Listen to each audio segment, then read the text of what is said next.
Hello, hello. Hope you's all having a great day. A little late getting my morning videos out.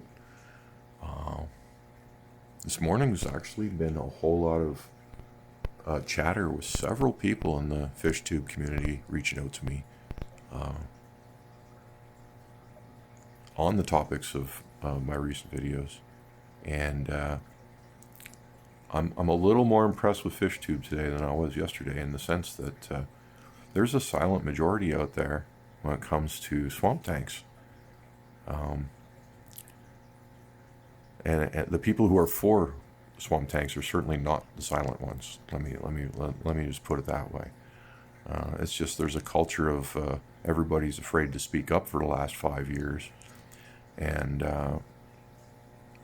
you know that's what's going on. There's a I don't know. I smell blood in the air. You know what I'm saying? I think people are getting sick of this shit. Pardon my pun.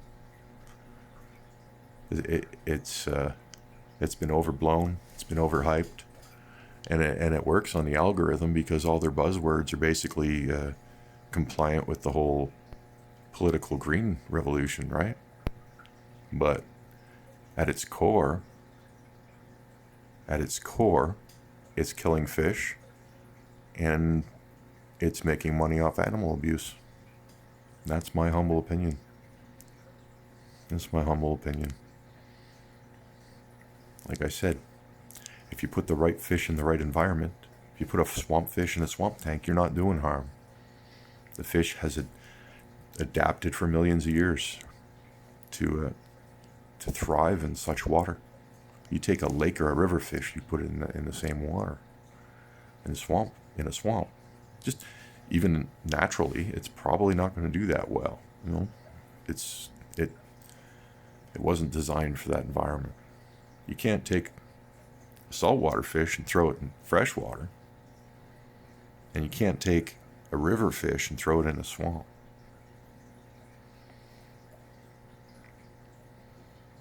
And then you can't ever simulate a swamp in the fish tank properly. So I don't know why people are even trying. It's a whole bunch of snake oil.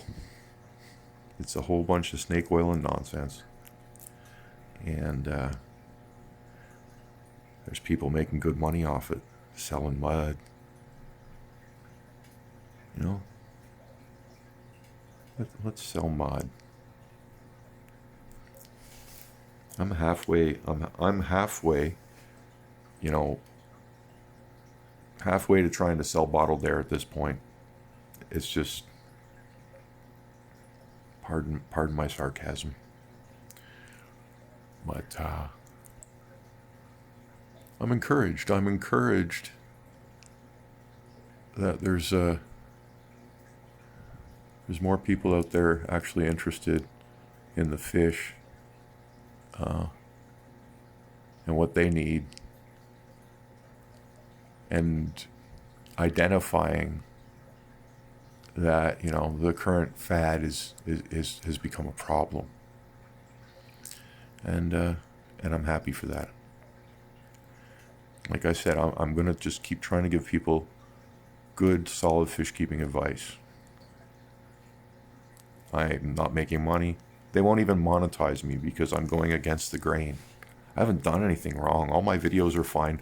None of them have little yellow marks on them that say I did something wrong. They didn't monetize me because I'm going against the grain. Times are changing. That grain's going to change too. Social media companies won't be able to treat people like this soon. And we're all going to be able to speak our minds. And this little fad, we're going to start hearing what people really think about it. And that's going to help newcomers to the hobby make better decisions, better informed decisions, because the people who have something to say won't be afraid to say it.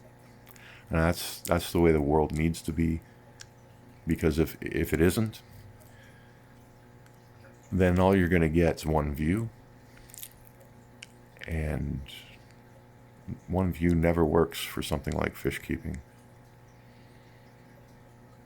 especially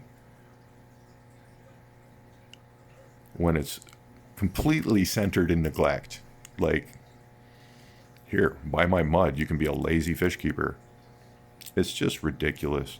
If you wanted to be lazy, I don't know. There's other animals out there. Fish are not your thing. And that's just going to be all I have to say for today on that one. But yeah, there's a shred of hope out there, an apparent silent majority, and I'm glad to see it. Sort of warms my heart a little. Thanks for watching.